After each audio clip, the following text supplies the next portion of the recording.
this. I want to show you some more advanced games than that. I want to show you some games you may have never seen at all. The counting game, the shoe game and the column game, these counting games, they're pretty universal. You can play them everywhere Blackjack is offered. Sometimes they're worth more, sometimes they're worth less, but you can always find a way to play them. And they're usually pretty predictable in how much they generate for you. And also they're pretty predictable in terms of being noticed. So certain dealers, certain casinos that understand how it works will catch you more. They're well understood, they're old games. What we call advanced games, which begins with shuffle tracking and ultimately includes ace tracking, key carding, cuts techniques. Those games tend to be worth much, much more when you can play them. They tend to create situations where you can have, instead of a 1 or 2 or 3% advantage, a 30 or 40 or 90% advantage on a particular hand. But they are opportunistic. None of them can be played anywhere or any time. You have to look at each situation and try to figure out which of these games could apply for the particular situation. And generally, more than half the time, you can do something advanced. Sometimes you can't do anything. Usually you can do something. Sometimes you can do several things. And it depends on the shuffle, it depends on the conditions. So I think I'm going to start with a simple cuts game, which generally requires that you can see a card after the shuffle. So these cards are in order, as you can see. It's 6 decks of cards lined up exactly in order. Ace, 2, 3, 4, 5, 6, right? So the way you learn how to do this game is you first learn, you try to cut an exact amount. Let's say a deck. A deck's a nice amount to try to cut. So you take these cards, you cut, and you see. Okay, so there was an ace in the back, right? See, guys? And there's a 4 here. How many cards did I cut? 54, right? Because if there was an ace here, that would be 52 cards, right? Because ace and ace, they're in order. So 53, 55. I just cut 55 cards. So what do? They're in order, right? You do the cut, you flip this around, and you do another cut. And you try to cut 52. What did I cut? Oh, and before you look, you guess. Ooh, this is thin. This isn't 52. This looks like 50. See, it's thin. This doesn't look like a deck. How do I know? You will be very good at this after just one day. 8 hours of cutting as fast as you can. Boom, boom, boom. You'll be amazed. You will know within a card. Within 2 cards, but hopefully within a card. If you have good vision, within 1 card, you will know. Try it 10 times. Cut 52 from the back. Okay, so now, remember, the goal is not to cut 52. The goal is to know how many you cut. So you aim for 52, you do the cut, and then you do your estimate. And the key thing right now, do the estimate. Is this less or more than a deck? Less. You're right, it's less. So now you can try to guess how much less. See, this would be a deck. So we're 3 cards short. Are these not in order? Yeah, okay, they are. We're 3 cards short. So it's 49. So let's say you guessed that it was 51, and now it's 49. So you're off by 2. Do it again. You will find that and when you practice, don't hold them like this. Hold them far. Do it fast. Well, first maybe do it slowly until you get good at that. Then, as you get good at that, hold them out. Try to do it faster. Try to make your estimate quicker. And pretty soon, I'm actually out of practice on this right now. I haven't done this in a long time. The acceptable error rate depends on exactly how you play it out. But you want to be average 1 card off is great. In other words, every time you do it, you write down 0, meaning right on. My estimate was the exact number I cut. +1, +2, +3, -1, -1, and you average that number. So if the average is around 1, you can play a very nice game. If the average is around 2, you can still play it, but it's a little more iffy. It gets to be very complicated. Yeah. It varies, if it's humid, the cards will get fatter, they'll absorb water. These are not the red cards also. Before you do this in a casino, you go to the gift shop. And you pick up the cards from their actual casino. They punch little holes in them, the used cards, because different cards are different thickness, and you could be off by 3 or 4 just by going from these cheap homemade cards to real casino cards that are fresh. These have been sitting in my bag for a year. The thickness changes a lot. Some people don't get the accuracy usually when they have bad vision, but if you have glasses, you should be fine. You should be able to usually cut within 1. Well, you try to see a card. Now, it used to be that casinos always just had the bottom card exposed. you know, and you knew that if you cut here, you know, the 48th card is going to be a king of diamonds. They tend to cover it up now with a second cut card. But it turns out that it's very difficult to properly hide the card. And the way that you decide that you want to play this particular game is you identify dealers that are a little bit more sloppy. Okay? Dealers who just have smaller hands. Usually it's hard for them to, you know, like the women with smaller hands, they're not going to be able to hold the cards like this. And then you practice seeing the card. So you practice like squeezing a card like this and guessing what it is based on just seeing a tiny bit of it quickly, and like that. So maybe you spend another 8 hours doing this. I'm talking about the bottom card on the shoe. Okay, after they finish the shuffle, they stack it up like this, they drop it down. Try to see the bottom card or the top card. Usually, you need a couple of people together here. So maybe the person cutting a share, you have another person here. One of you guys could usually, you know, it takes time. Like, either you'll see it right here, or after you do the cut, let's say this is covered. Here are my cards, okay? Here's the shuffle. The shuffle is finished. They're going to try to cover this up. And then, let's say that I'm cutting to this card. So I'm going to cut here. I'm going to bring it around. They have to take this card out. They can't close it and then take it out because you can't reach it. See what I mean? So the finger has to be here. So they might take it out and then push it close. So if you're sitting at first base, you know that that's a jack of spades or a jack of clubs. And that's okay. You just have to know that it's one of those jacks. Right? And see, all he saw was this little top of the jack. But it's a jack. It's not anything else. Because you know that. And if you don't know that, just squeeze the cards from every possible angle until you get very familiar. So that's one place to see it. You can also see it in this corner from this way. You can also see it when they're just sloppy. And they usually are sloppy. I mean, I'm not saying, you know, maybe half the time you can find a dealer that will show it consistently. If a dealer only shows you a card 1 out of 10 times, it's not worth it. And some dealers will never show it at all. They'll be very meticulous, precise, and accurate. But it turns out that those dealers, they have other techniques for it that work really, really well. Usually it's bad for the casino to have a very meticulous dealer. If a dealer follows procedures very precisely, there are many ways to attack. The shuffle tracking becomes very effective. Cuts are effective when shuffle tracking is not, when the dealer is a little sloppy and messy. So you see the card, and you can also see the top card, right? It could be up here. Like, as they're stacking it up, one card jumps out a little bit. If nothing else works, you can pass the cut. If you get the cut card, you can actually pass it to him, who's your teammate. You say, I don't want to cut, you cut. So I go in here. And see what just happened? Hopefully you just saw at least one card. Because, I could have picked it up, I could have, but see, I'm using one hand to, it's hard. I could pick it up with two hands, have it very precise. The chances are that something will slip out for at least a second. And mostly, like the dealers, whatever, the floor people won't even realize anything's exposed. Because it's only, your eyes have to already be on this spot for you to see. Because it was just a fraction of a second. If you're looking here, by the time you realize you exposed it, you look here, it's gone.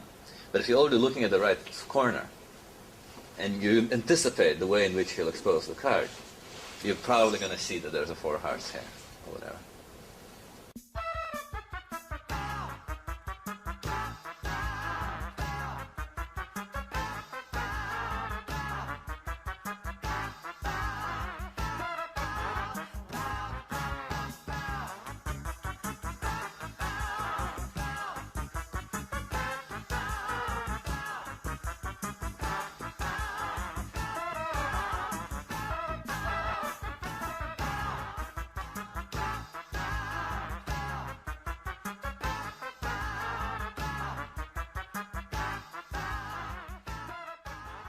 So what do you do with it? Well, it depends what the card is. The easiest one is an ace. And also probably the only one that the casinos allow you to understand what the heck you're doing is if there's an ace. So it might be a little bit careful because it's a little bit more obvious as well. But only if they know, if they've seen that there's an ace there as well. It could be up here, it could be down here, it doesn't matter. So let's start to play it. What are we going to try to do with this, first of all? We're going to give it to ourselves, right? As one of our cards. Question is, how much is that worth? You've learned that when you have a true of 4 minus 1, it's like a 1.5% advantage. So if you're going to bet you have 3 units, $300, 1.5% of $300 on one hand, $4.50.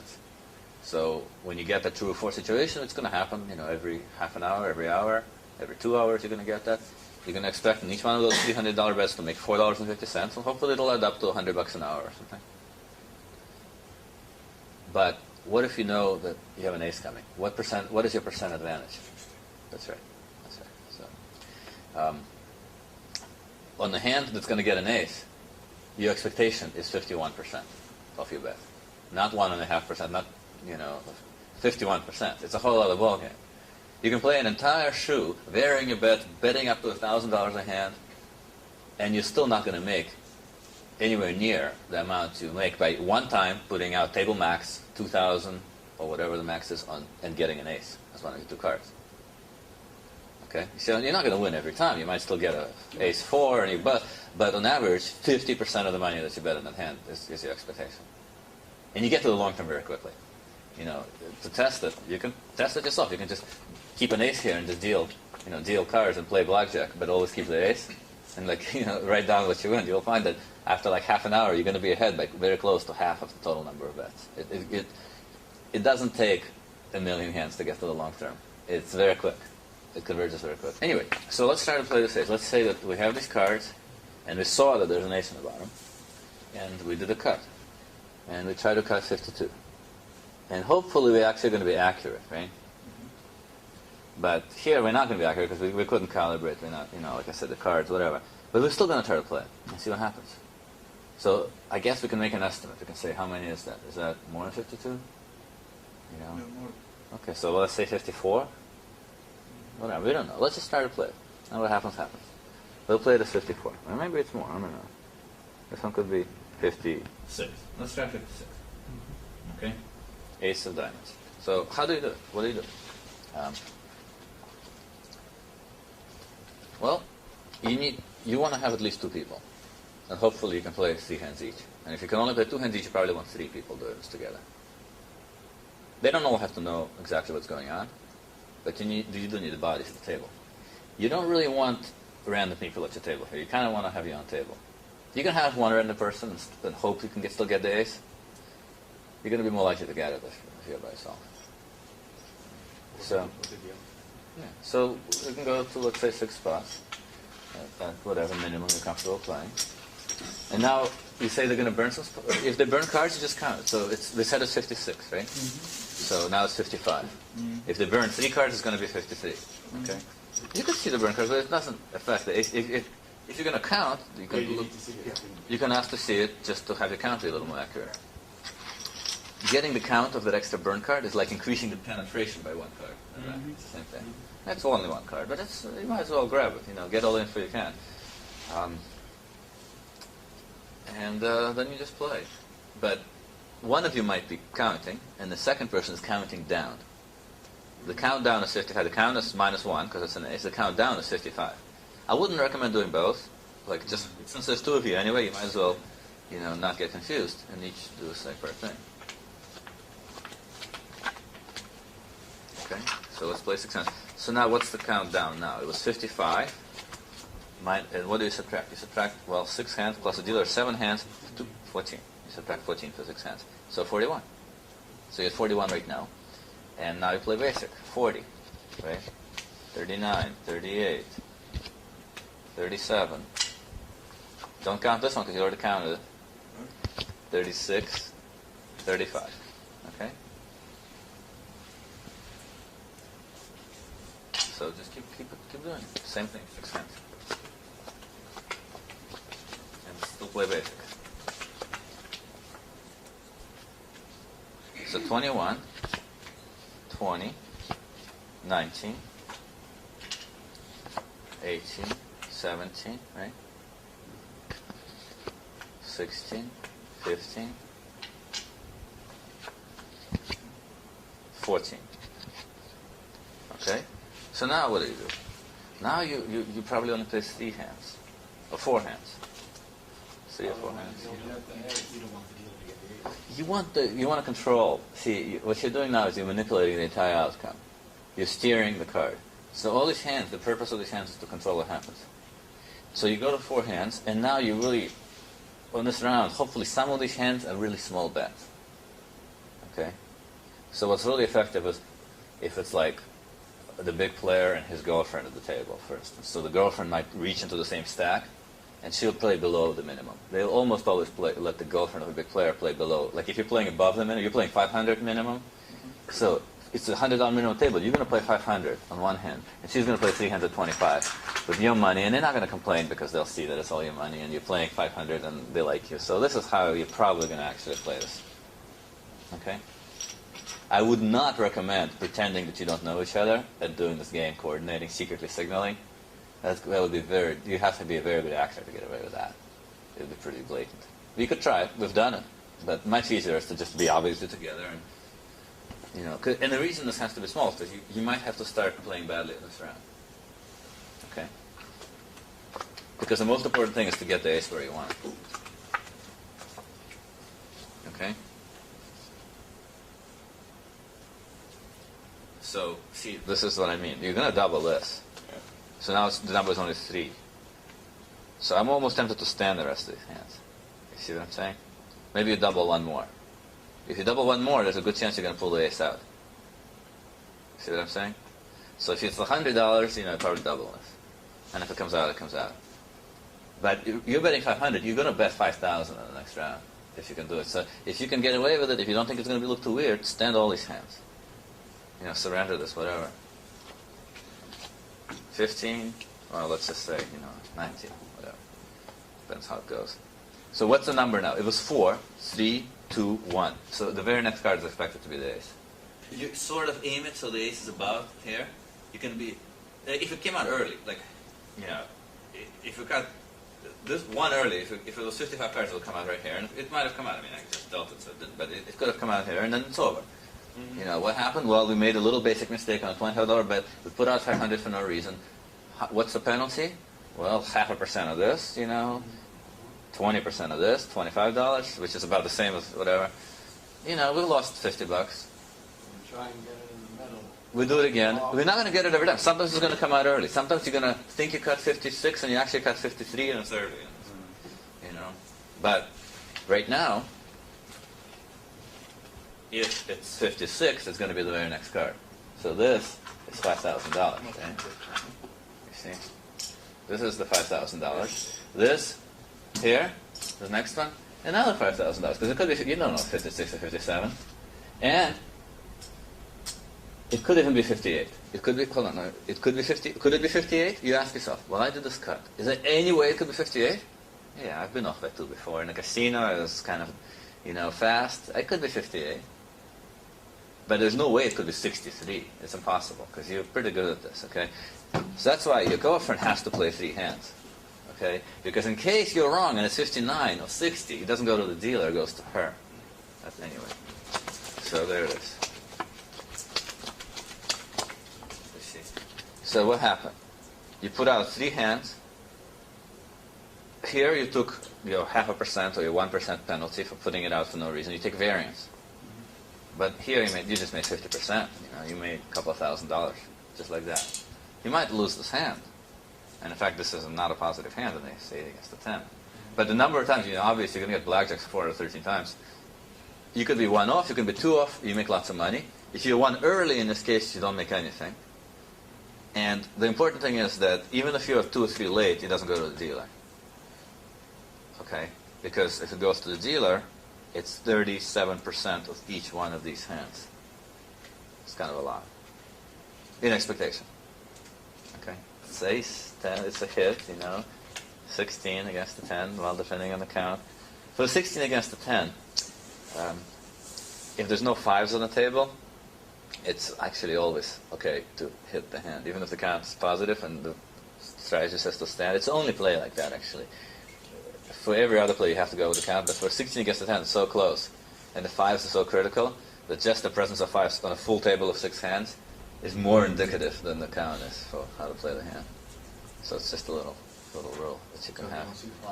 You hit a 16 against the 10, simply hoping for a 5. Anyway, so I don't know if you guys want to play all these hands out, but whatever. It doesn't matter. You just have to believe that by virtue of simply giving this ace, you've generated the 50% right there. It's true, and what actually happens is going to vary hand to hand. But you don't have to do a million of these. You do a few hundred of these over the next year, and you're going to win close to 50% of the total amount you bet on each one. When you have an opportunity to catch an ace, you don't bet $100. You bet a lot. You bet a quarter of everything you have on you, pretty much. Whatever you have in your pocket, you put out a quarter of that for the ace, or a third even. If it's over a few hands, you put out maybe even half. On 3 hands, the total could be up to half of what you have. This isn't something you can do all the time. This isn't accounting where you're doing it and doing it and doing it. Right. It might only happen once, because particular casino, it might be months before you do the same thing again. True. So, and the fact that you do it once and you hit it, you should be so lucky. It can't be really if you think you're getting heat, you have to be aware of what they think. Do they think you got lucky? Do they think you got crazy? Mm-hmm. Or do they think that you're up to something nefarious and tricky that they don't understand? If you're getting real heat, you should leave. You should leave and come back later. The way heat works is until it goes up, it rises. Heat tends to rise. Okay, the more they watch you, the more they think you're doing something, and then watch you more. It's hard to dispel heat with camouflage. It doesn't work. The best way to dispel heat is by giving him some time off. Because if the heat hasn't risen to a critical level, then every time you leave, it falls to 0. So specifically, you're on a shift, okay? Someone up there, or usually the pit boss, occasionally somebody upstairs. Upstairs, people don't usually initiate the action. They just do what they're told, usually, unless it's really blatant. Let's say the shift manager came over and they're watching you, but they haven't figured you out by any means. They just, they're really watching you. This is the time to leave. You really want to leave soon. Because if you stay, they'll figure you out. And if they figure you out, then they're going to make some decision. And it's a corporation. They have some decision process, Someone has to agree, someone has to sign off, because they take a risk. If they borrow you incorrectly, they lose money. But once they really reach a definite decision, you're pretty toast. Because your name is in the computer, and then they're all looking for you, and they might even send a fax out to other casinos or to the Griffin Detective Agency if you're really notorious. So you want to actually get out of there before that happens. While they're still talking about it, while you're getting the heat and they're really getting more and more suspicious, you just disappear. So what happens? They're not really going to fill out this long report. When they're not sure themselves what the conclusion is, they're not even going to tell people another shift. They might mention that, if you're still there when the shift is changing, they'll tell the people coming on that, hey, we're watching this guy, you got to take a look at this guy. But if you're gone, if you leave, they'll probably the whole process will be suspended until you return. They'll wait for you to come back so they can keep watching you. And if you don't come back on their shift, it's pretty much over. You come back on another shift, you have a clean slate. If you can leave the shift before they make a notation, before they make a decision, the trick is to be aware that they are suspicious. They should not be suspicious at all. They should love you. They should know you and love you and not even watch you. And if they're watching you, at first they'll watch you a little because they don't know you. But once they know you, if they start watching you and they start being suspicious, if you leave very quickly, you can usually come back 2 hours later when the shift changes, or whatever, 6 hours later, and you're totally fine. But it would be a mistake to keep playing under the heat. They link your results together, which is why it's really important to camouflage your results. They're very, very bad at figuring out how much you won or lost. You're a black player playing black chips at a black table. If you're playing black chips at a green table, they're going to know exactly how much you won or lost. Because they'll look at the rack and they'll immediately know how much you won or lost. But if there's 6 other people playing the same colored chips as you, it's very hard for them to know. They have to actually look at how much you have in front of you. And you can actually squirrel them away. You can pick some chips up, you can put them back down, you can put some in your pockets. And now they look at the table and they have to take a guess. They look at the rack, they see that there's some black chips missing, but they don't know who's got them. Right. And people leave. If you're aware of this process, you can easily misrepresent your win. And you don't have to do it at every table. If every once in a while you turn a win into a loss, overall that's going to add up and they're going to think you're a losing player. And it's absolutely necessary. If you're going to play a long time in the same casino.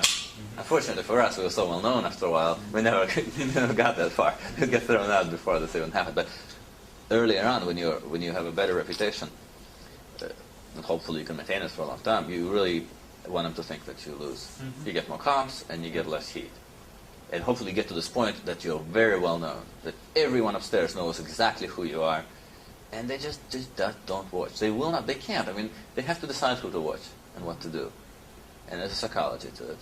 And there's also they make commitments internally. They don't want to look like fools. You see, once they've made it clear to their coworkers that they think that you are just a dumb gambler, they would have to admit a mistake in order to start investigating you. They would have to already look bad, right? And they don't want to look bad. There's a part of them that wants to be the expert, and so they end up agreeing. So consensus, like groupthink, consensus emerges with very little actual information. And you influence it by playing to stereotypes more than anything else. You have a story, you talk. Maybe you don't tell them directly, but you talk to other players, you let people overhear who you are, why do you have this kind of money, how often you come to Vegas, and you just let them paint you into some kind of picture. So anyway, that's kind of a tangent. Let's go back to doing some cuts.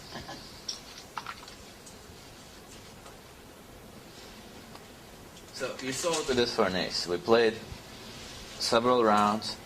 On the third round or so, we varied the number of hands such that the ace, such that after all the hit cards, there'd still be a couple of cards before the ace. And then we changed the strategy on the hand to make sure that the ace doesn't come early. That's how you play it. So, what about if there's a 10? What do you guys think you should do if you see, like I just saw that the top card here is a Jack of Spades, see? Jack of Spades up top. We had a glimpse of the Jack of Spades. It's actually kind of confusing. It turns out that if you were to give a 10 to yourself, that's also a very nice situation. That's worth 13% of your bet. Okay, and that's in the handout somewhere, but you can jot it down anyway. About 13% of your bet, which is still, you think about it, it's like having a count of 26. True. Right, exactly. Well, 27 to be exact, because there's an offset, or 28 or whatever. I mean, it's a huge, wonderful thing, but it's 13% of your bet. You might still bet a lot of money for it. You might bet like 25 units. It's probably still be table max, unless you have a fairly small bankroll and the max is very high. You'd still bet a couple of $1,000. But it turns out that there's another way to play the 10, where instead of being worth 1/4 of what an ace is worth, it's actually worth more. It's worth more than an ace. And that's what I'm going to show you.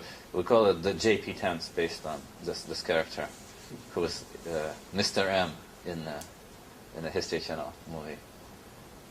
His name was JP, and we call him JP tense for him. So let's do it. Let's do a cut. So I'm going to cut from the back. We saw the top card. Let's say we can't see the bottom card here. Pretend there's another card covering it.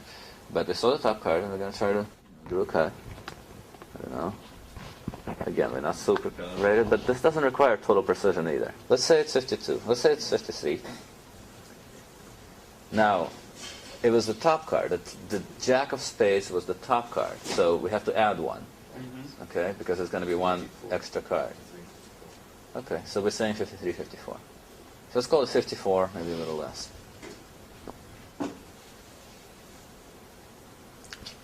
So we're going to burn a card.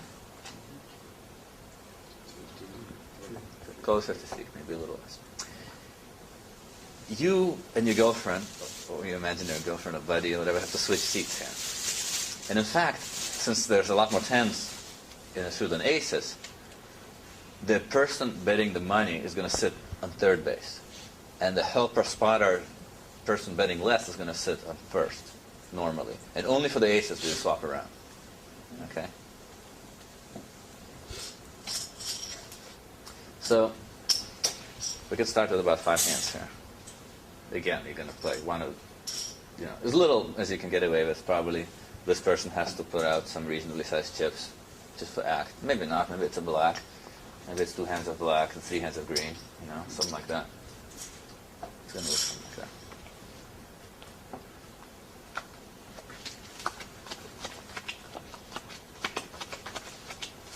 So 53 minus how much? 5 hands? 12. I play 5 hands. Okay? Plus the dealer makes 6. So whenever you have 5 hands, the total number of cards that come out with the dealer is 12.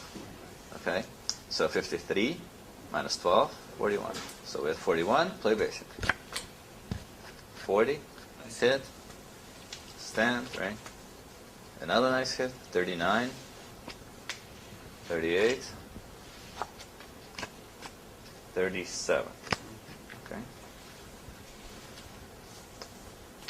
So now, what do we want to do here? Let's see. I think we're going to go 6 hands now. Okay. We're going to try 6 hands. That's going to take us to 23. And we're going to try to eat a few cards. So the alternative right now would be to go to 2 hands or 3 hands and play the next round. Okay. So it's going to go to 23, correct? 37 minus 14 is 23. And you want to eat some cards here. How many do you want to eat? Well, you really want to take it down to, you want to take at least like 4 or so. And that's okay, because you can do that pretty easily here. 23, let's play basic here. 22, 21. Now you got to start wondering, am I going to eat too many? You see what I'm saying? So you probably still play basic here, I would say. It's a judgment call, you know. 20, and you just get good at it by doing it a lot. But the goal is to line it up just so. It's 20, right? 19. So, you know, if this is not too much money relative to how much you're going to bet on the money round, you probably stand here. If it is a big, if you're only going to bet 500 in the money round, it's 100, you'll not make this mistake because it would be too costly a penalty to take, and the speculation of helping the, you know, you only want to take so much of a penalty just to help a line of cards, because you can always just skip this cut and do it next time. But let's say, you know, I'm going to stand this 19, because 19 or less, 18 or less. Okay, 18 or less. That's kind of where I want it. If I took an extra card here, you know, and he happened to take a card here, I would sort of blow this opportunity. Wait, that. I'll show you in the next round. This is the money round. So you want to play 3 small and 3 big. Big. Big. Okay. So are you guys starting to sort of understand what we're doing with this Jack of Spades?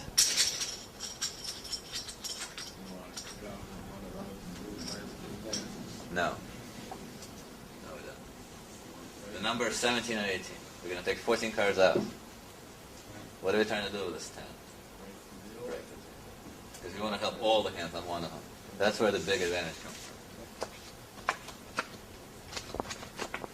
The power of this game, with the tens, is that you actually have 2 opportunities to make money. One opportunity is to bust the dealer, but the other major opportunity is, because you have 3 spots here, there's about a 50% chance that one of these hands is going to be a doubleable hand. You know, you have a pretty decent chance of catching an 11, a 10 on one of these hands, in which case you have the flexibility to play these cards differently and no longer aim the card to bust the dealer, but to aim the card for the double down. And that's why the 10s end up being worth even more than aces, simply because you have multiple opportunities to score. And sometimes the opportunities line up such that, like often they line up such that you can be off on your cut, and no matter where you go, you make money. Not in this case, unfortunately, but if like you had a 2 here, and an 11 here, and an 11 here or something, you know, you could aim it here, you could be 1 off, you could get it here, you can be 1 off, you can bust the dealer. With a 2 or 3, the second hit card is worth just as much, if not more, as the first. So there's a lot more options. When the dealer has a 10, it's actually a great opportunity, because he doesn't always need a hit card, but when he needs one, you're 100% to bust. So it's actually worth 25 to 30%. And this one's worth a little less because it's a pretty good hand already. In terms of delta, and the difference between doing nothing and busting the dealer, you know, and giving him an opportunity to bust. So like this 12 that you're going to stand now, and whatever this maybe turns into a 17, it's going to be worth that much more. Even if you don't end up busting him, just by steering this as the next card, it's like the exact percentages in the handouts. It depends on how high the total is, but especially for the poor hands, for the stiffs, and for the stiffs which you no longer hit, now it's correct to stand the stiffs because of the extra chance of the dealer busting. They tend to be worth about 25 to 30% each. So you can easily see how you can make 100% on the play. So let's start playing it out. The number is 4 or 3, right? So we really want to say we're going to take 1 here. And the big danger in this particular situation is that you're going to put the 10 right here. And, you know, that's unfortunate. It's not the way this is laid out. You have to take that risk. The best option in this case, believe it or not, is actually to aim it here. And if you're 1 early, take the penalty. because the bonus is bigger than the penalty, and you're more likely to be right on and to be one early. Even if it's very flat, minus 2 plus 2 has to drop off statistically. Minus 1 plus 1 might be pretty flat with 0, but still, you're going to be a little more likely to be on your estimate than to be one off. So there's going to be less than a 33% chance that you're going to put it here. Maybe it's going to be a 25% chance or a 20% chance you put it here. And then you take a penalty, and that's that. It's going to add up, on average, to be worth 30, 40% of it with one bet. Many times it'll be 120% of a bet or more. But here, I would say you try to aim it here. And remember, there's also a chance that you'll catch a 4. And then you're going to hit it again, and that's going to be a very nice play. Okay? So, another thing to keep in mind, though, that it's 3 or 4. So you don't want it to be like 3 goes here, 4 goes here. So maybe you want to put the 4 here. See what I mean? In other words, I'm sorry, the 3 here. So put the estimate was either 3 cards left or 4 cards left. So put the third card. If it's 3, make it be the first hit card. If it's 4, the second hit card is actually pretty good too. It helps a 19. It'll probably help this hand. It probably, it's no longer good to stand as 12 with a 10 as a second hit card, but it's not a huge penalty. So I would probably play it like that. Play it like it's just 3. So go 2, and doubling is the correct play with the extra possibility of busting the dealer. And I wouldn't surrender, actually, because there's a good chance you're going to bust the dealer. Okay. Surrendering is just stand. Standing is better than surrendering. So put the 1 here, and now the 0 is going to go here. Kaboom. Well, that wasn't it. That wasn't it. But it worked out all right. I mean, you took a penalty in expectation by standing as 12s. Why did you take a penalty? Yeah. Because you didn't. This is not the cut to cut. This is a different card. We cut a jack of spades. So you basically, without controlling this card, you stood a 12 against a 10. You're lucky that he busted, but that was just random luck. Right. So you take a penalty there, and there's a chart that can tell you how much the penalty is for hitting a 12 against a 10. And, it's a substantial penalty. But if the next card is the jack, and so what do you do now, actually? The round's over, but the jack's still coming. So probably bet 2, maybe bet 3. There it is. Okay? Now, if the jack came here, then this penalty will be very small, because you still landed as a second hit card. And on average, the second hit card with a 10 up is still worth it, something substantial. You see what I'm saying? You steered a 10 as a second hit card with a 10 up. He could have had a 2 here. Or, he could have had a 2 and a 3, and then he needed 2 hit cards. And you might have still busted him. But because you put it here as a third hit card, with a 10 up, a third hit card is worth nothing. Almost worth like 1% more than nothing. So you take the full penalty for the 12. So you actually lost expectation on this play. You made 13% here, and I think these penalties look in the order of 10% each. So you actually lost on this particular time. But the great majority of the time you do this 10 cuts you end up making. And we'll do a few more, so you'll see. What's cheating, right? Cheating is changing the outcome of the game. But here, you're doing everything that you're allowed to do. If, for instance, you had the dealer secretly signaling you what kind of card he had, that would be cheating. But here, the casino allows you to cut the cards. They give you the cut card. My understanding is that if you're using information that's given to everyone at the table, you're sitting in a spot, you're playing the game, the dealer is sloppy, he shows you the card. You're allowed to cut however many you want to cut. It's legitimate, in my opinion. I'm not an attorney. So, Actually, this is good. Let me talk a little bit about encouraging dealer errors. You can ask about cheating as well, but again, I think it's completely legitimate. If the dealers don't know what the hell they're doing, you can make a lot of money in things like an opening day. Mohegan Sun, they just have to hire lots of people. And a lot of these people just went to dealer school. I don't know. They partied pretty hard every night at dealer school because these guys couldn't deal, And the floor people didn't know much, The floor people were people who were dealers in the past and have never been floor people. And so the procedures were very loose. And we just, at some point, we stopped counting. And we started betting table max all the time. Because we realized that the number of mistakes they were making, we would catch the mistakes against us. And they would just make lots of errors. They couldn't you bet table max was 2,000, but we would bet like 1950, and they could. How much does a blackjack pay in 1950? I mean, there's no way they could have figured this out correctly. I mean, they just can't. They just simply cannot. So we would bet 1950, and if they played too little, and half the time, 2/3 of the time they would underpay, and we would always catch and say, no, you paid me wrong, and then 1/3 of the time they would overpay, and it would add up to a lot of money, because they just they were inexperienced, and they made other mistakes, like for example, misdeals. They would constantly deal wrong, let's say this person just got paid, but they haven't put another bet out or whatever. They would deal, and they would deal to the spot, or he just pulls it back in the last minute, and so,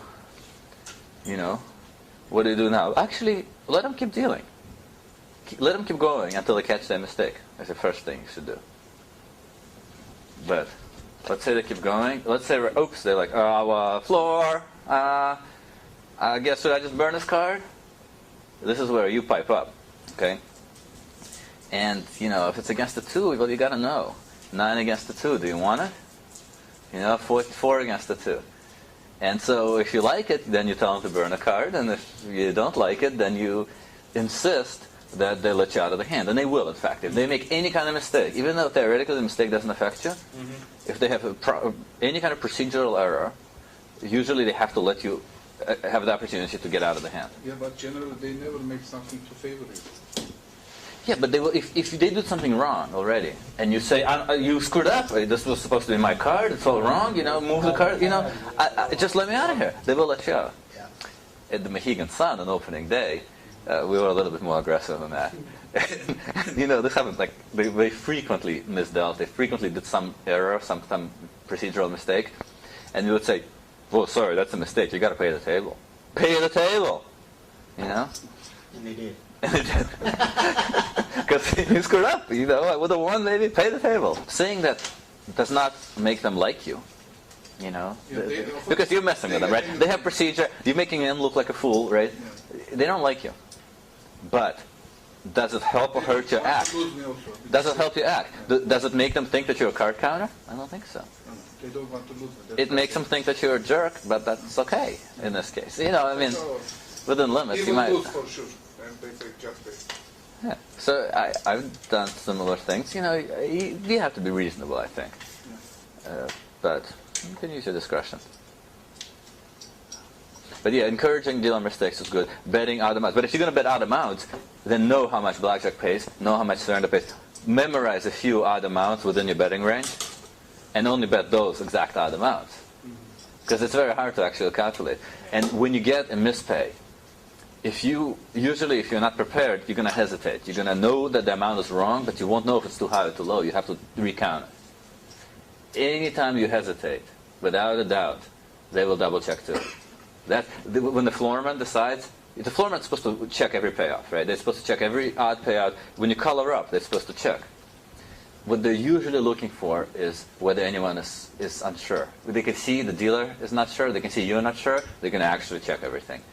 If everyone looks totally sure and it's smooth, they're going to pretend like they check, but they'll get lazy and they'll say, yeah, whatever. So if you want to get overpaid, you will not get overpaid unless you can take the money with confidence. You have to know right away. You have to be expecting a certain number of chips. You have to very quickly count the chips, know that it's too much, and take the chips, and smile. It has to be like that. So you won't get the payoff errors unless you're very good at knowing how much you're supposed to have been paid. You have to be that much better than the dealer, and the dealer does it all day long. But the dealer does not usually pay people who are betting, $122 each hand every time, or some odd amount like that. I think we're going to do one more 10 cut, because the thing about cuts is that the 10s happen a lot more often than anything else. And they're also, in some ways, the most powerful and the least dangerous to play. So when you guys start playing cuts, you'll play the aces when you get them, but you won't get them that often. So probably 10s are the things you'll play first. So let's do one more 10, and then I'll show you just one small card, because the small cards are trickier. They're trickier. You kind of need 3 people at the table together, and it's not as often as you're going to get a chance to do it. So, I don't know, let's try, if you can see 2 cards. So actually you have a glimpse, like that, okay? So I'll try cutting it again. So I'll say 51. And now what do you see? A diamonds, queen of spades. Queen and diamond. So I'm going to say 51 to the queen of diamonds, 52 to the queen of spades. All right? Just for fun. Let's see what happens.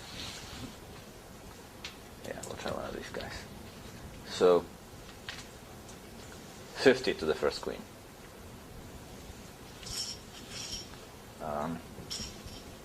5 spots. 38 to the first queen. So they'll do this, they'll do that.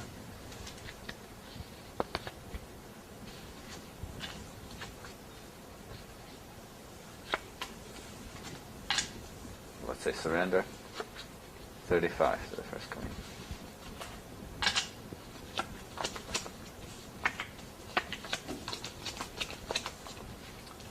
$23, right? And you got to take a couple extra hits here. So you're going to hit this 14 even though it's wrong. Just to line it up. Small penalty again. $25. 22. Hit one more time. And then double this thing. 21. Stand these, double, 20. You could have stood that and then hit this twice, but you're actually better off doubling it, because it's a nice double, and this is a bigger bet. 19, 18. As you can see, like 80% of the time I get it to 17, 18 where I want it. Sometimes you'll be off and you'll have to call it off, but usually you can get it. So 3 and 3 now.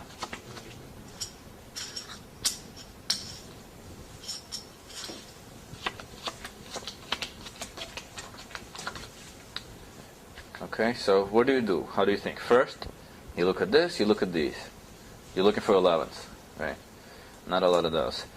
Well, too bad. You're hoping for an 11 here, especially, so you can keep hitting until you see the first queen and then 21 on the second one. That's how you get like 160, 170% delta, by turning an 11, which is already positive, into a double 21, which is like 95%, but doubled, it's 180, minus the original, let's say, plus 40, you get 140% play. So here... So we're 4 away from the queen? Yeah, from the first queen. Well, what are you going to do? You got to hit this.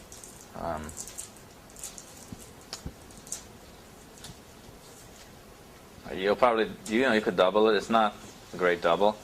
It's worth a little bit. I think 19 against the 9 is certainly positive.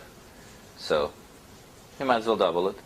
And hopefully, if you give the dealer the second queen as a hit card, now it's a very powerful double. You see it doubling a 9 against a 9 into a 19, it's good. If you don't put a 10 on it, it's a bad double. But if you end up then putting a 10 as a hit card, it's all good to double everything almost. So 4. So you're going to have C. So I almost want to put the first queen here. You see what I'm saying? Instead of aiming the first queen for here, I would probably aim the first queen for here, just because I don't want to have them be really late and miss out on the whole opportunity. I'm going to stand this 13 and the 16, so if they're very late, I'll take penalties for standing them. So I want to make sure and get it. So I'll aim the first one here to make it more likely that even if it's one late, it's going to go here. And it'll be like first and second hit card. And if it's here, it's pretty good. You don't want the second queen to go here particularly. You really want the first one. But so that's what you aim for. So 4, so 3, 2, 1, double, 0. Guess what? We were right on. We were right on again. See, so even though I'm not in practice, I promise I did not warm up doing this at all. Haven't really played this in years. I do a seminar once every few months, and it's the only practice I get. Because you can see, you're still getting a lot of zeros. So it's a pretty playable game if you can see that back card. And at first, you go to the casino, you'll say, I can never see that back card. They're covering it really well. I can never see it. Keep looking, and keep looking, and keep looking, and before you know it, you'll find situations where you see it half the time or more. This is an important point. When I say that giving the 10 as a first hit card, meaning 10H1. That's what we call it. So creating a 9 plus 10H1. That's the situation. So 9 up. The whole card is unknown, random card. 9 plus 10H1. I say that's worth 30% of this hand, 50% of this doubled hand, and 30% of this hand. So I'm saying it's worth 110% altogether. Okay? It's worth 110% across all possible whole cards. So counting the fact that he might have a 19, in which case it's actually worth nothing, it's because when he has this, it's how much is it worth then? Well, it's obviously worth, this goes from a minus 50% hand to a plus 100%. So 150% here, minus something, it's worth like 400%. You see what I'm saying? You're going from negative to guaranteed wins to 100%. The 110% is actually averaging between this even better situation and the situation where it ends up being worth nothing. So it's worth that much. It's worth 30% per hand, averaged over whether he needs it or not. And it's great because the casino does not understand. The casino will not understand. Even if they saw everything you did, they're like, huh? Especially if you end up with a 10 here, and then this 10 comes here, they will never come to think that this 10 helped you in the previous round, statistically. But in fact it did, because you just multiply it out. Sometimes you won't need it. When you need it, it's a guaranteed bust. Well, except when he has a 2. When he has a 2, it actually hurts you with a 9, which is why they're worth more with a 10 than with a 9. If you're off by 3 or 4, then you're going to lose a lot of money. Because if you think that you're going to be on and then you're off, it's very bad. If you know you might be off by 2, you can still make money, but you have to play more conservatively. You have to think, well, I know I can be off by 2, so I'm not going to go standard. I'm going to be more conservative. But it becomes very complicated. Playing this is just intellectually impossibly difficult if your accuracy is weak. You have to consider too many possibilities. So there's a 15% chance I'm off by 3, in which case I have this kind of, it just gets too complicated. If you know you're within 1, almost all the time, it's an easy game to play. I use this extensively. Right? Extensively. I usually use it when there's no back card. When there's a back card, you're not going to, probably 90% of the time you're going to play blackjack in your life, you're not going to do this. It's opportunistic. You wait. When you see the right opportunity, when you find a dealer, and if you're not good at looking for the back card, you'll never see the opportunity. So first you have to train yourself so that you're always looking for it. If you're always looking for it, then every once in a while you'll find a dealer that shows it to you. And then you just do it with that dealer. You come back, you find out when they work, you talk to them, where are you from? This shift sucks, man, what are your hours tomorrow? And you come back with a friend, you're probably playing alone. But then you come back, you practice. You didn't even practice cuts in months. But now you found this dealer. You know when they're working. You find a time when it's not crowded. You get the graveyard shift. You ask them to raise the maximum, so you get the table to yourself. And then you ask them to let your buddy bet below the max or whatever. You create a situation. You control the game. Okay? And then you write your ticket. Yeah. And when you get it all set up, and you can see the back card like 80% of the time with that dealer, then you do like a few hours of this. Hopefully you do pretty well. And that night, you buy the 6 decks of recent casino discarded cards, and you get your accuracy as high as it's going to go. And it doesn't take a long time, just a few hours. You'll get it pretty high. Keep them sorted and keep cutting. And you have to calibrate yourself. When you first do a cut in the casino, don't put out $2,000. Just count it down and see how far off you are a couple of times. So you guys might find that you're able to cut the shoe in half very precisely. I couldn't personally do it very well, but different people have different skills, Maybe some of the people you're going to end up playing with get very good at this. I mean, it is a little bit of a sort of manipulation, dexterity exercise. If you can cut the shoe in half, that might be even more surprising to the casino, right? Because you can count down through half the shoe, or cut 2 decks. Sometimes when you cut a deck, you cut exactly a deck, and you think it's like 53 cards, and they say, sorry, you have to cut at least a deck. And you're like, that is at least a deck. And they're like, no, that's like much less than a deck. And then you say, count it, it's a deck. And then they count it. And then you know exactly how many cards it is. Hopefully if it's over a deck, then. Yeah. Little cards are trickier, and you're best off doing 5s and 6s. Then you can maybe introduce 4s and 7s. And 2s and 3s, 2s, 3s, 9s you probably never want to do. I mean, maybe after 4s and 7s you can introduce 3s and 8s. But I would stay away from the 2s and the 9s completely. I've done them all. You can make money doing them all, but only with really high accuracy, and lots of opportunities for error.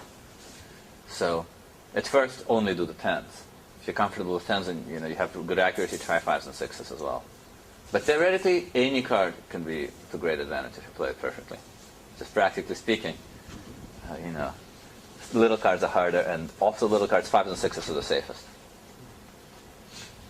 Sevens, 4, 5, 6, 7 are doable. So let's cut it. There's a 6 at the bottom.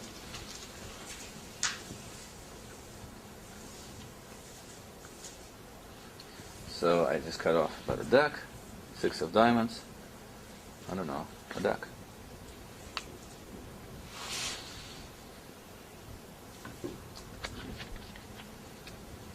So 51. Pretend this is smaller. 37. Whoa, what's the blackjack? 36. 35, 34, 33, 32. Okay, so let's stop and think for a second. Where do we want it? We probably want to pull one back.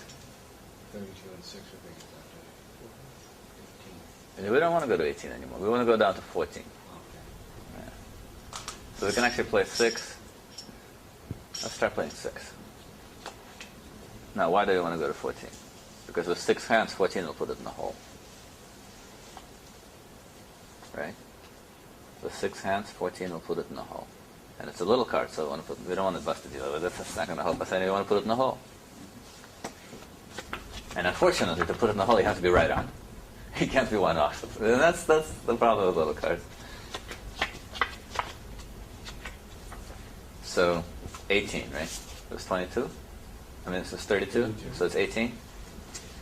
So to get it to 14, you got to pull 4 cards. So you look at 1, 2, maybe 3. Yeah, it'll work out. So 17. Now you're thinking. Maybe stop there, right? 16. Maybe stop there. Ooh. 15, 14. And now you got to stand some of these guys. Unfortunately. Obviously, if you realized it would have been better to stand at 14 than to stand at 12, but you didn't know you were going to pull the 2 cards, so you end up taking some penalties. Again, hopefully they're small enough. Incidentally, that's one of the problems with playing the little cards. You end up taking a lot more penalties than with the tens, because you need to get it just right. You can't have it be one off. With the tens, it could be 17, it could be 18, it could be 19. Really, these it has to sort of be just right. So it's 14 now. What's the difference whether it's a dealer's whole card or the dealer's no card? Doesn't matter. A whole card is much nicer because then you know both their cards. Oh, got it. Okay. Right. That's true. Okay. It's also much more dangerous because you might not know. You might think it's there, but it's not actually there. Right. The way that you play this is you put the money in the middle, okay? And you need 3 people because you need somebody playing buffers on both sides. And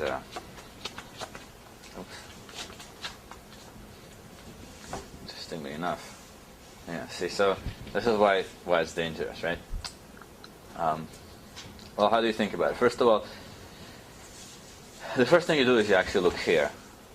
And you have these buffers in case it's early, so you don't give it to yourself. Well, it was a 6 of diamonds, so I think it was 3 early and we didn't give it to ourselves. So that's kind of a disaster. But ideally, we're going to be 1 or 2 early, and so you're going to have buffers, so it won't actually hurt you. So if it already comes out, then it's over. If you don't see it here, then you sort of think, is it done here? Well, then you think, aha, I have a 15. Hit it. Hit the 15 no matter what, because if there's a chance that it's the next card, the 21 is so good. 15 into a 21 is such a huge play that even if it's only a 10% chance that it's here and a 90% chance it's here, hit it.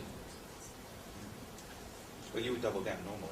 Anyway. Yeah. Well, you wouldn't, because see, if it's in the hole, then it's against an 11. Got it. So you're like, well, is it in the hole? Do I double?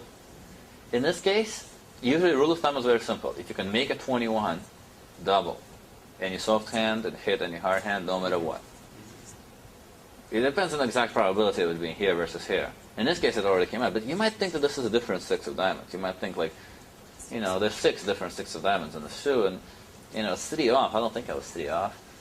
Like, I would definitely double down in this situation. Even though I think this is probably my 6, just in case, I would double this. And it's actually correct to double anyway if it's not in the hole. But even if I thought it's probably in a hole, I would still double it, because the difference between doubling incorrectly against an 11 is a pretty bad play. But it's not. It's like minus 15, 20%, 25%. Doubling correctly against a 5, turning it into 21, is, whatever, it's 140%. It's so much bigger that you just go for it. But the most likely chance, when you don't have a 15 here, when you don't have something that you can use it on, here's how you play the little cards. You first look at here, you see if it came out. If it came out, you call it off, and the story, I screwed up. If it didn't come out, and in this case you'll probably call it off because it did come out. If it didn't come out, you always hit as much as you can on these hands. You split tens, you hit, because this is nothing. Why do you hit this like crazy? Why do you hit it? You hit this to get information. Because you need, before you play your money hands, you need to know, is it in a hole or is it not in a hole? If it's not here, it might be in a hole, it might be late. So you hit as much as you can, so that you know if it comes out. Even if it doesn't come out, then you know it's in the hole. And when you know it's in the hole, you open up chart G, expose whole card basic strategy, and you know how to play. And it's worth a good amount. It might be worth 25% of each one. Sometimes you'll find dealers who are not so sloppy, who are very meticulous, who deal very accurately. They don't show you the back card, but they shuffle very neatly.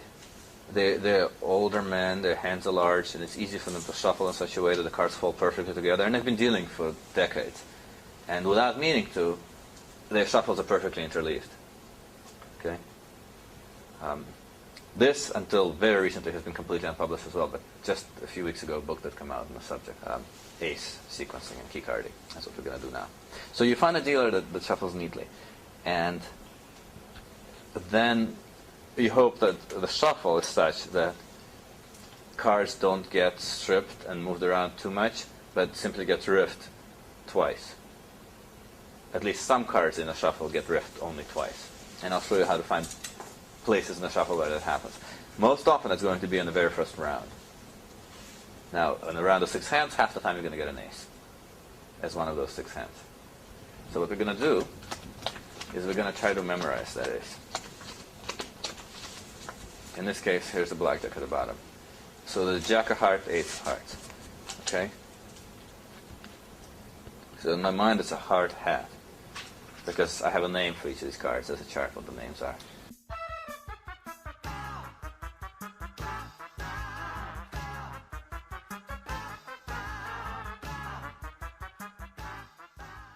So in this case, you're going to memorize the jack of hearts, ace of hearts, and these 3, 1, 2, 3.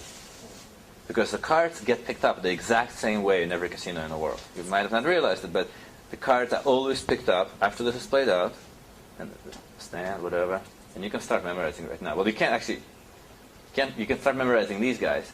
Don't memorize this yet, because you don't know what's going to fall on top of it yet. Because you're going to hit that 17 against the 2, right? And that's a stand. So now you can memorize hat, cave, kill. Okay? How about that's also I have to memorize. Nothing else. Oh, that. Because see, it's going to get picked up like this. 12, 16, bust. These go up first. And sometimes they get literally picked up last, but they end up on top. And it's like this. And the reason it's always the same way is that if they make a mistake, they need to be able to back the hand out. So they can't vary how they pick up. They can't just go back. They have to really do it orderly. And they pick them up like this. And so remember, there's a jack of hearts on top of that ace of hearts. So it's the hat in the cave can kill a heart. Hat. And that's the sequence. And the names are in the handout. You can use different names, mnemonics. Once it takes a while to memorize the names. Once you've memorized them, it's much easier to work with names and concepts that you can make a story around and a visual image. And you can keep track of 4 or 5 of the sequences without confusing them by telling a story. I've envisioned the hat in the cave that can kill a heart. I mean, stories can be written. The romance of the hat in the cave and all that. And that's the sequence. And then you just play normally. You might pick up a few, but there's only a few places in the shuffle where this is probably going to work. And there's only a few shuffles with which it'll work. So maybe you go to Vegas and there's 30 casinos you can play in. You might find 4 casinos where you can do this and 26 where you can't. It's those kinds of odds against you. Very opportunistic game again. But they're usually not the same places where you can do the cuts. So you're more likely to find one or the other. Or the shuffle tracking, which is next. So now we're just going to play and play and play and play and play and play. And it's going to take a long time, so I'm just going to skip ahead. I'm going to skip ahead and pretend we've played this entire shoe. Okay?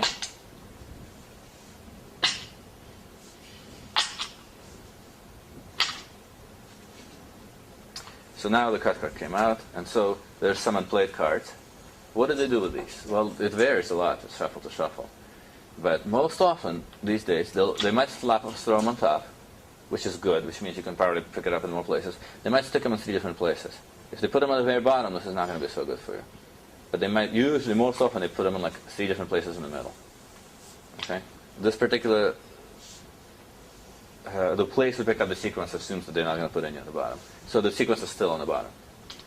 And now there's a lot of things that can happen. There's a lot of different kinds of shuffles, and a few of these are beatable with this technique, and a lot of them are not. So I'll show you one of the ones that's not the easiest to beat, but is a very realistic one, a common shuffle that a lot of casinos use, and it's still quite beatable. So we're going to split this in half, and they might flip one of these. Hopefully it's this one. And then they're going to do what's called a progressive pass. There's going to be a 2-pass shuffle. You're going to shuffle everything twice. If a 1-pass shuffle, you can really beat very effectively, but they're not as common. So we'll do a 2-pass shuffle. So let's say there are going to be 4 picks of 3/4 deck each. Very common situation, okay? And they're just going to do a riff in this case, okay? They could do just a riff, or they could do a riff and a flip, and maybe 2 flips, and that might still be all right. You have to watch it. You have to see where the cards are. In this case, they still end up at the bottom. But then they're going to take half of these, right? Or half of these. And it actually sort of matters which one. But they're going to do it again. So now, sort of the cards that are in the top half are getting progressed up. So if you pick up a sequence right there, you could have kept it and tracked it. But if it's right here, it's going to get shuffled multiple times. So there's a bunch of places where it's safe, but the most obvious place is at the very bottom. Because other places you have to sort of have a very good estimate of how many cards are in a pick. And some dealers do pick a very precise number of cards. Usually guys with very large hands that are very old, they will pick up the same numbers of cards, and you might be able to pick it up in the middle. But the safest thing to do is to stick to the bottom of the thing. So keep going on this progressive pass. Okay, might take some of these.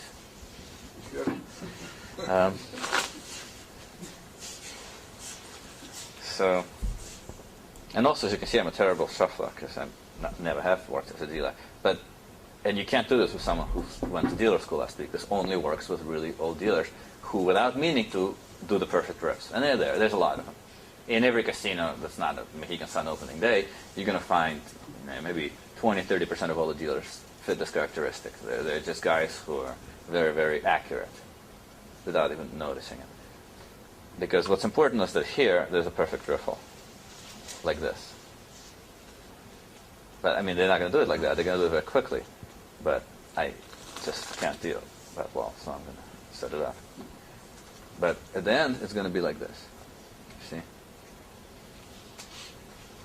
And now, if we're done, it'd be really easy, but probably we're not done. It's going to be a second pass. So hopefully you can see where the thing is. You look for the edge, right? Look for that edge. And now, let's say to pick up the first one, and you know it's not in here. You see? And this is the park place. This is sort of the second pass where they just combine it. And hopefully they leave it like this so you can even see how well they stacked it up. And they leave it like this so the cameras can see that it's not a false shuffle, that it really got riffed. But it helps you because you can see how neat the riff really was. And if it's not that neat, you might not play this out the same way. And of course, if they do a bunch of strips and stuff, then you can do shuffle tracking, but you can't do this ace tracking key card sequencing technique that I'm teaching you right now.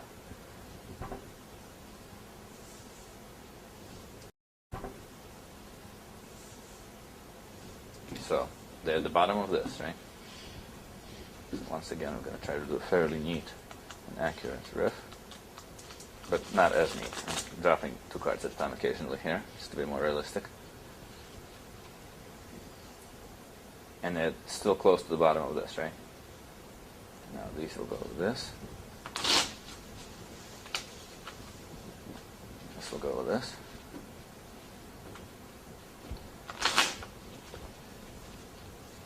And now they're going to wait for the floor. And they're going to say, roll them.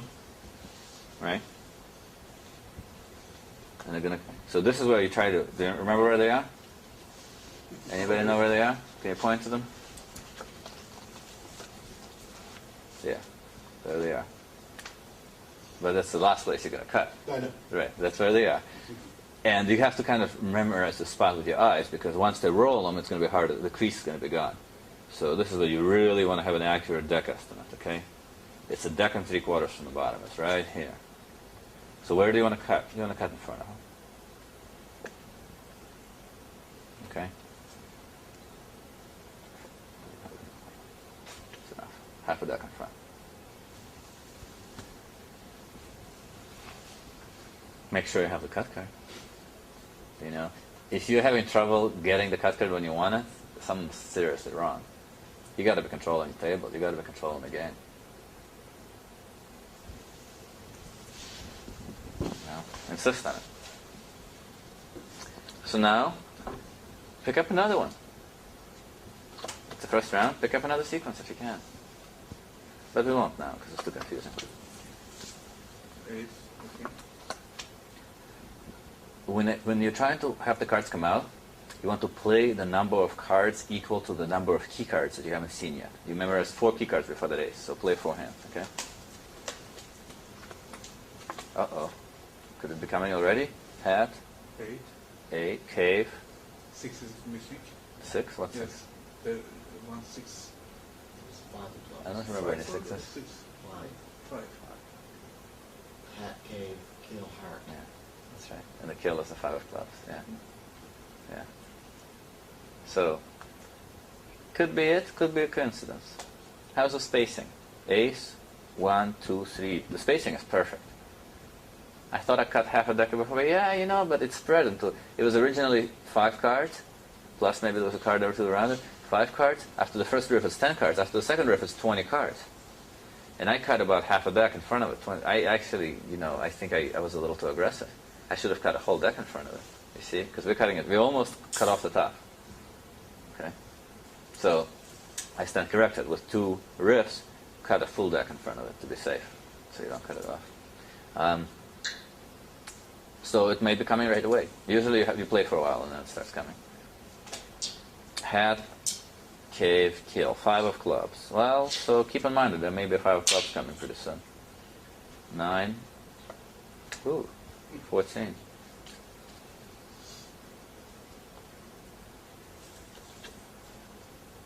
19. 11. Do you even want to double down? Well, it's not on the hole, so yeah, still.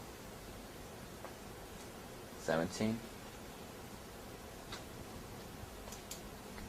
18. Well, what's happening here?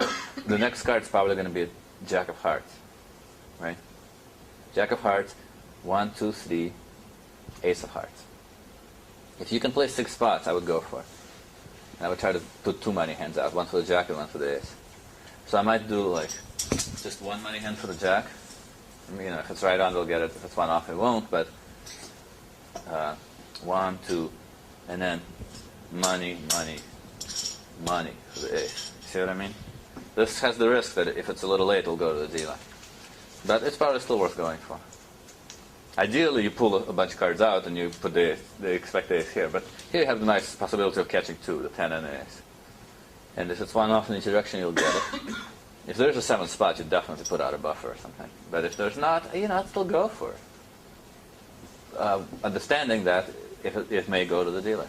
And there's a decent chance that you're going to lose a bunch of expectation, but you win more than you lose, and I think you still have to go for it. Uh-oh. That's the way it goes. But that's the technique. So as you can see, I went for the very aggressive opportunity to catch both. I ended up catching neither. In fact, this went on the buffer and this went to the dealer. So that's not good. But that's how it works. So generally, you want to pull the last key card out. And in fact, the safe thing to do, the conservative thing to do, if you haven't seen the last key card, is to play one hand and try to pull the last key card out in one hand, so that you never have this kind of risky situation and you're always putting the money out on this side. Okay? So it's like playing 6 by one hand. play one, pull this jack, And then play 2 or 3. and then know that the ace is going to come early and never risk giving it to the dealer. Have 3 money hands here and 3 buffer hands here and never go to the dealer. That's the conservative approach. It's probably better. But sometimes, you try to get a little aggressive. But it's hard here because it depends on the accuracy of the riff. Now, with a cut, you control the accuracy. Here, you just have to watch the dealer. And sometimes the dealers are just absolutely perfect riffing machines, and you know that it's going to work out. You want to have the ace be in a place within a shoe that's trackable. The bottom is, depending on the shuffle, it could be the bottom, it could be the last round. If they put those unplays at the bottom, the last round could be very nice. Okay? Sometimes it's in the middle, and you have to know where in the middle. It's much harder. Yeah, we think it's still more difficult. Right? It's difficult. It's very difficult, but it's doable. Last major technique, I guess class of techniques, is shuffle tracking. Well, what we call NRS. I mean, the ace tracking is a type of shuffle tracking as well. It's keycard sequencing, shuffle tracking. But what we call NRS, non-random shuffle techniques, is just basic shuffle tracking where you try to keep track of regions with counts in them, and you try to see how the regions, packets interact.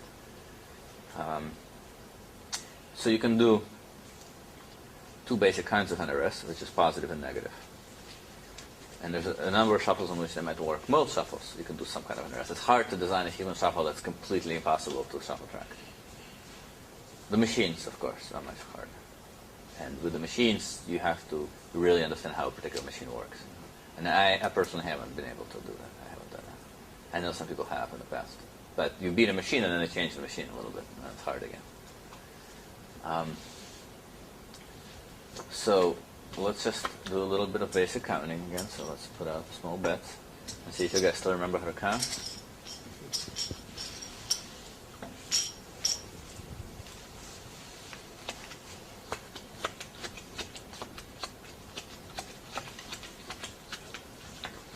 So it's plus 3, 13, 2.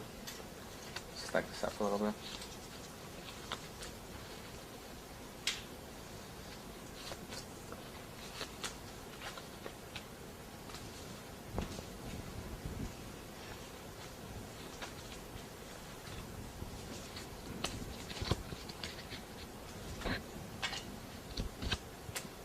Three, 4, 5, that's a double, 6,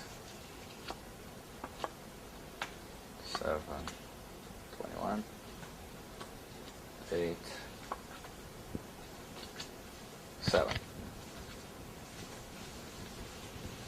For good NRS, you kind of want it to climb faster than that.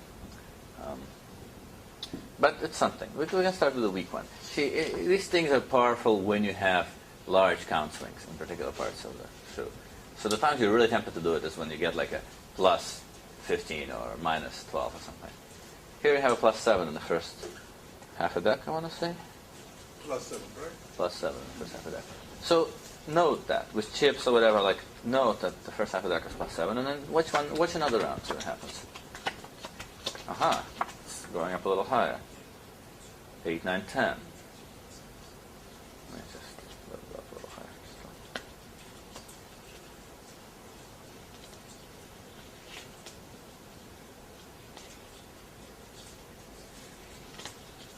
higher. Um, 11, 12, 13. I mean, it's 12. So 12 in the first 3/4 deck. Okay? And that's what you mark. And now see what happens next. If it goes, if the next, let's say you really want to mark 3/4 deck, but the very next round keeps going up, well, that's good. It's good to keep track of several places. So I would note that it was 7 at half a deck, and then it went to 12 at 3/4, and then it's going even higher. Notice that it's going up again. Okay? You don't have to write down 17. I mean, you're not writing anything down. You're memorizing it. So just keep in mind that it didn't just drop right back down. If it dropped right back down, if these are old pictures, and you're trying to do exactly 3/4, it's risky because it's the edge, and you might be a little off from where you think you are. But this is nice because you know that not only is it 12, but it's going up. Okay? And now you play the rest of the shoe normally. So you're really going for the 3/4. Because the amount that you're trying to mark has to do with how big the picks are. 3/4 is a very typical pick size. It's more common than either half or a 1. So we're going to do the same type of shuffle. They're at the bottom of here, right? Whatever. This and this, this and that, this and that, this and that, this and that. And I pick 3/4 decks because most often it's a very common amount. You split into 2 3-deck chunks, and then there are 4 3/4 deck picks from each one. And if the picks are 1 deck or half a deck, you have to mark accordingly. I mean, you don't just mark 3/4 decks. First, you watch the shuffle. Before you do any of this stuff, you watch the shuffle and you go upstairs or to your car and you do the shuffle. You got to be able to do the exact same shuffle that dealers do. You have to match the deck. Yeah, you have to replicate the shuffle. You have to personally shuffle the cards just like the dealer. And then you go watch the dealer some more. Unless you can first personally shuffle the same way, you can't even watch the shuffle properly because there's too many things to look at. When you learn the shuffle, now you can start watching the details. You see? And then you think about what kind of technique you can do on it. And then when you're doing a technique, you watch the shuffle again and you think of where your cards are and make sure he doesn't do something different. So now, the nice thing about this is that a lot more shuffles are susceptible to it because now they can do strips. They can do 1, 2, 3, 4, 5, 6. They can do like 20 different riffs here. And the NRS is just as good. It's 3/4 deck going into a deck and a half. This deck and a half is going to have your cards no matter what they do. Problem is that now, when they split it, this deck and a half is going to be combined into 3 whole decks. You see? Because this is going to, first these 2 get combined, and these 2 get combined. Basically, you're going to have this chunk of the shoe with your cards, and this without. And that's all you know, unfortunately. Your packet went into half a shoe. It's plus 12. These are positive cards. These are bad cards. These are 5s and 6s. Before you decide how to cut, where are the cards? Visualize the cards. They're top half, right? It's not enough to think that it's plus 12. You can make a mistake. You can make a very costly mistake by doing the wrong thing. What you should do to be safe is to imagine the little tiny cards, the 5s and the 6s, in here, in the top of the deck. See them right here. Do you want to play them? You don't want to play them. So don't cut it to yourself, meaning cut behind them. You have to cut out, huh? Cut behind them, cut the rest of the cards in, and now they're back here. So some of them are behind the cut card, and the rest of them are up here. Cut card goes here, right? Let's play this out. How do we play? What's the count? The running count is plus 12. Why? Because there are 12... Remember those 12 cards we just visualized? They're back here somewhere, right? They're not going to be played from. How many decks is it? It's 3/4 of a deck. Right. So pretend that those little cards, that section that counted to plus 12, that's spread out somewhere in these 3, right? It's mixed in with all the bunch of cards, but mentally separate it out. And mentally take these cards, this exact 3/4 deck that's mixed in with the 3 decks, that's plus 12, that you counted already once. Separate it out mentally and put it over here. Pretend it's here. It's the same thing. You know that it's somewhere back here. So just pretend it's right here. And pretend that right now the running is plus 12, and there's 5 1/4 decks left. There's about 5 decks left. You've already counted 3/4 of a deck. It's out of play. So it's just 12 divided by 5 and change. So you're starting with a true of plus 2.5. Because you put all the small ones. Because it's like you counted them. It's like these cards are going to have extra 10s and aces because there's extra 12 on that. Right. And that's how you play it. You start with 12 and you bet. 12 over 5 1/4 is 2.3 or something. It's not as powerful as ace striking. It's not as powerful as cuts. Okay, but it's at least twice as powerful as basic counting. If the count drops, we can maybe do another NRS, the opposite kind of NRS. In other words, we can keep doing it, continuous. We probably don't want to play this many hands, particularly. Let's play 4. Well, I guess that's 5 of these, so we can play 5.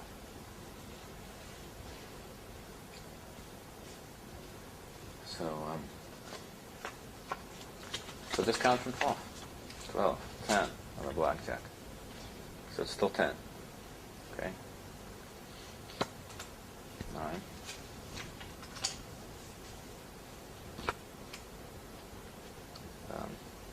8, 7, 8,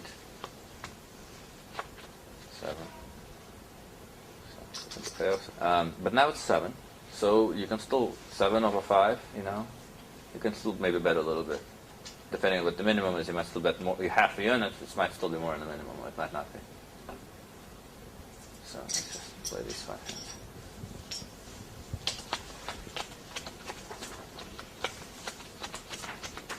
So now it's 10.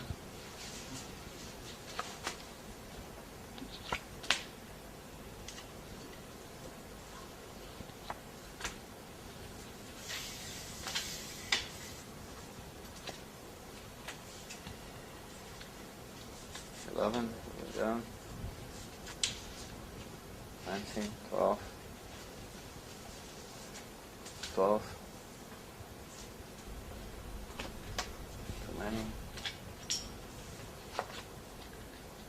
So now it's 10, I believe.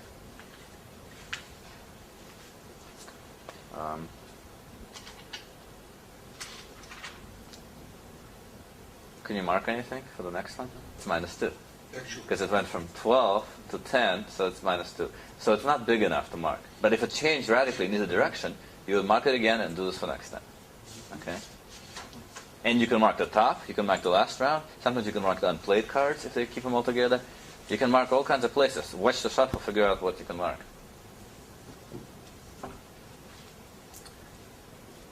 So 10, but now you keep playing, you keep betting. You're betting it up. 10 over 4.5 now, maybe. Over a unit.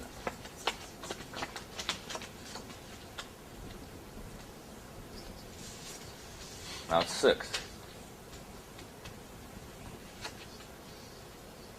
7, 8, 7. Everybody loses except for this guy pushing.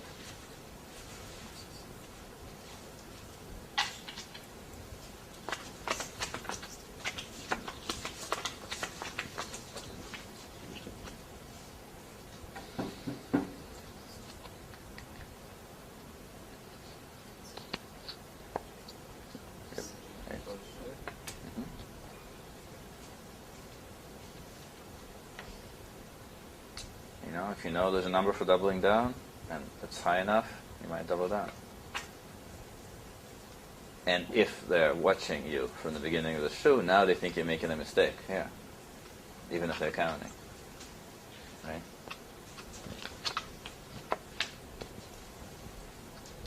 So it's 7. So as you can see, it's come down a little bit and bouncing around, as you might expect it to. The most important thing about playing any kind of NRS shuffle tracking is that the count doesn't go the wrong way. Sometimes it won't come out. What do you want it to do? It started at 12. What are you hoping for after 3 decks? You're hoping for it to go to 0. For 12 cards to come out. It won't always go to 0 because there's random cards in there. Sometimes it'll stay around 12. Sometimes it'll go up to 13 or 14. Much more often it'll go down to 7 or 8. But it's almost never going to go to 25. It's almost never going to radically go in the wrong direction. Maybe 1 out of 10 times it will, 1 out of 15 times. But if 2 or 3 times in a row it goes the wrong way, you're almost certainly doing the opposite of what you think you are. You're cutting in the opposite place, or you're flipping the sign or something. So it's a kind of a quick feedback mechanism. Regardless, don't look at whether you won or lost money on the rest. Look at what happened to the count. If the count drops 3/4 of the time, which it will if you're doing it right, even though your results were the win, aren't statistical yet because you haven't played 10,000 hands. Even after like 5 attempts at this, another advantage of doing NRS with regular counting, you know it's working because it's something predictable is happening. The count is falling almost all the time. 70-80% of the time, that 12 is going to end up at like 10 or less, or 8 or less. It's going to really noticeably, it can't be like every other time it's 15, every other time it's 10. It's really going to noticeably, very quickly, within 1 day of doing it, you'll see that the count is almost always dropping. And you know that you've made money if the count dropped, because the tens came out.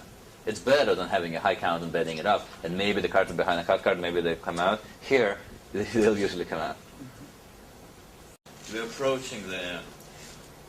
We want to make sure that we stay inside the packet.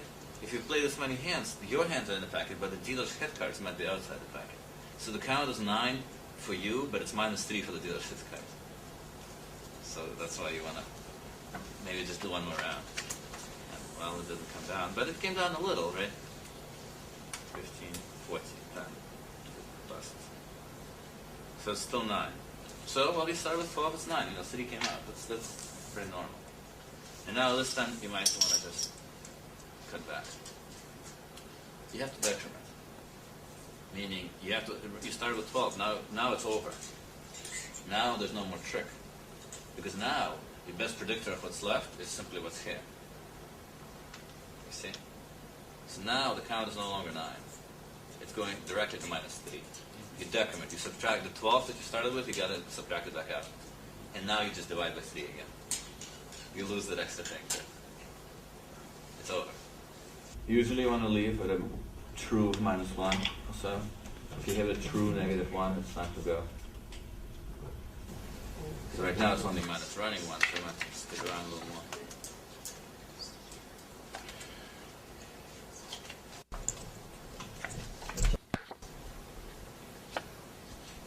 -3, etc.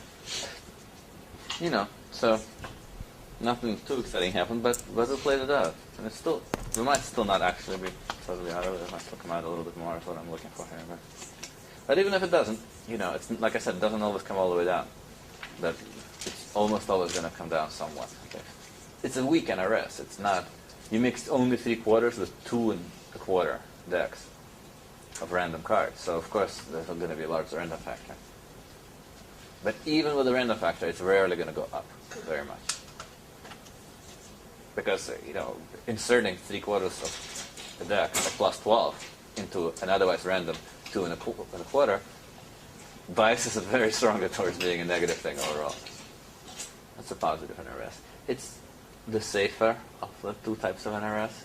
Easier to play, less valuable. It's always the things that are easier to play and safer that are less valuable. The other kind of NRS is a negative NRS, and it's a little trickier, but potentially a little bit more valuable. So it's going to go negative now. -3, -2, -3.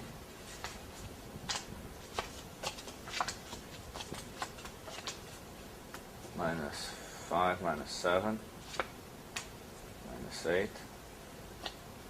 -9, -10.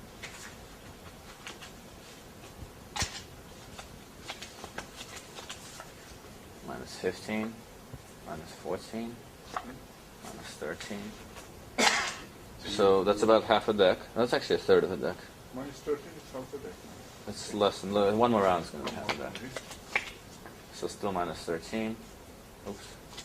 -14, -13.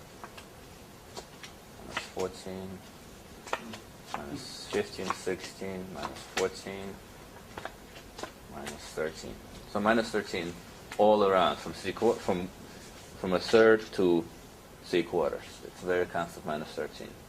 And it's nice to know because sometimes the picks you think it's going to be a half a deck, but it's going to be different. So it's nice to have that extra information, and you can watch the pick and you know it's okay no matter what. So really, when you mark it, get a sense of how it's changing around that area. Not enough to just, it's not like I mark -10, that's what it is. It's not like that. It's remember that it went up and then down and up again or something. And then watch the shuffle and ask yourself, what could it really be? It's more error prone. It's harder to do it accurately. You have to watch the cards very closely. because instead of cutting something out, you're cutting it in, meaning you have to know where it starts and where it ends more exactly. So, but on the other hand, look, we can do it with a one-pass shuffle, just for fun. So we'll do one deck sections here. One deck sections, and then half deck picks, and combine them arbitrarily.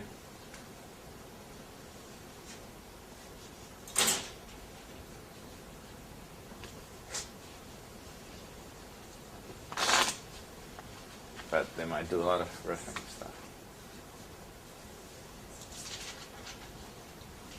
See, this is where you guys have to just absolutely watch the shuffle very, very closely.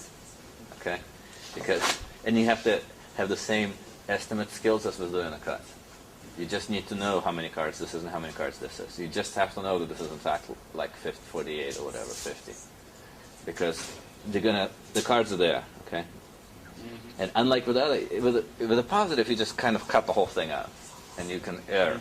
Here, you need to know where they start and where they end, very, very exactly. And they're gonna make them even, okay? So it's a very tricky game in that respect. So, where do you cut? Inside the game, right? No. Next. Yeah. It's right here. This is where it is. It's easy to make a mistake. You have to, you look away for 1 second and you don't know which one it is. So this is like very, very close. Maybe you cut a couple of cards too much. I don't know. I mean, this is exactly what I thought it was, so I would cut a little bit less than this. Right? You don't want to cut it away. It's such a small packet. The whole thing is only a deck. So you don't want to lose any of it. This deck has half of what went into this deck. Half a deck here is minus 13. So, what about the other half a deck? Do you guys have anything to say about... So, this deck consists of minus 13 that we tracked, and another half a deck that I got shuffled with. What could you say about the other half a deck? Plus 13. Well, yes and no. Do you expect 13 little cards in there? You can imagine 13 tens and aces are in here because we counted them. But are there 13 little cards in there? No. How many little cards are in there? How many extra little cards are in there? The half a deck that got picked was from the other 5.5 decks. You had 13 cards here, half a deck was minus 13, and you had 5.5 decks with plus 13. What's the true count in that 5.5 deck chunk? It's basically 13 divided by 5.5. So it's like per deck, okay, per deck, during a 5.5 deck chunks, it's about 2.5 extra little cards. But we took a half deck section out of that. So it's only about 1.25 extra little card. So in this case, it's a very nice NRS because the 13 only really turns into a 12. We'll call it an 11. Because you really want to round up here. Call it 11. Because it was very powerful, because it was just only half a deck and only one pass. Most shuffles, 2 pass would have made this half a deck go into 2 decks instead of into 1 deck. And now there's a deck and a half of random cards. So now about a quarter of the 5.5 deck chunk. So a quarter of 13. So you're going to get like 4 cards that are positive mixed into it. So if this was the 2 decks, it would have now been immediately going to 9 instead of 13. Now it goes to 11, but with 2 decks it would have gone into 9. So this is about 11. Theoretically, you divide by 1. That's a true of 11. I wouldn't play it like that. It's just too aggressive. But keep in mind that theoretically you should bet about 10 units. It's a much more powerful technique. It's not quite doing cuts. It's not like a 50% edge, but 10 units is like a 5% edge, which is large. So I would just start at 11. Start at 11, and remember that you started at 11. And what do you have to do after 1 deck? Remember, you have to decrement. If you forget to decrement after 1 deck, you're going to be playing a minus 11 as though it was 0. You're going to be playing 0. You're going to be playing badly. So what's the true count now? It's about 10. Because of the... Because you really are about 11 extra cards, approximately, inside this one deck chunk. But it's not exactly a deck, right? I mean, it's not. None of this is precise. The picks aren't exactly half a deck. Okay? Could easily be a deck and a half. So that would make it 11 over 1 and a half. It's like 7 instead of 11, right? So maybe only 6 units instead of 10. So, if you bet like 5 units, you'd be pretty safe. Bet less. Bet significantly less than the fair. Especially as you're learning this thing until you're very good at it. With a negative and a rest, again, if it shoots up during this deck, well, you've maybe 1 out of 20 times, but if it shoots up like every other time, you've really screwed up. It's supposed to drop. And you'll know after on the deck. So let's try it. Let's bet like $500. See what happens. Still 11. 10. 9. 9 and 19 is good. 10. 9. 8. See? Good things happen when you play negative and rest. So maybe cut back a little, bet 4 units. Still 8. Surrender. 7. 8. 9. You won again.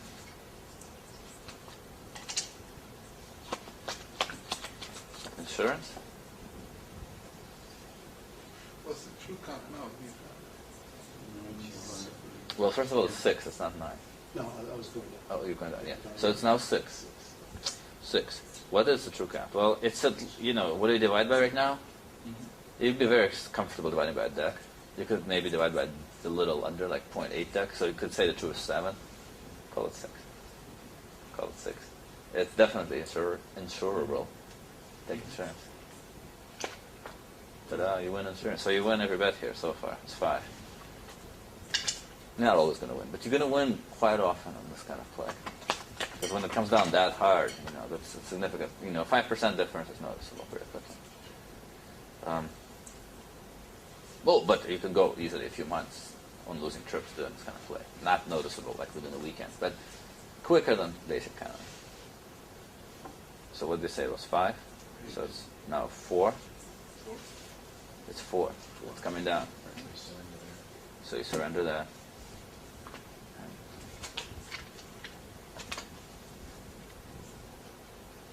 12, 13, it's 4, too many.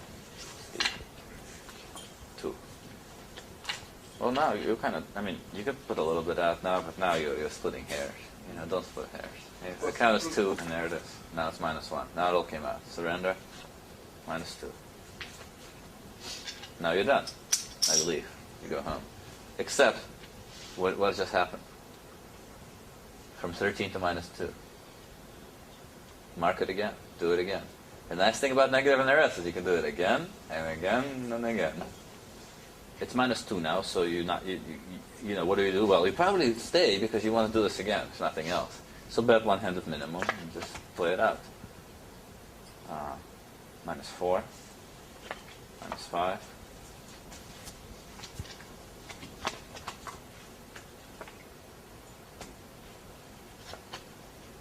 -4, -5. So maybe do one more round. -4, -5, -4. So now it's no longer -4, it's -17 because you subtract that 13 again. So it would be terrible if you play this as -4 because it might just randomly go up to +3 and you start betting, but it's actually -17. So you're done with this shoot. The only way you're going to play is just to do this again. Hopefully someone else can play and you can just watch. That was a very successful negative NRS because it really just came out with 1 money with pretty good probability.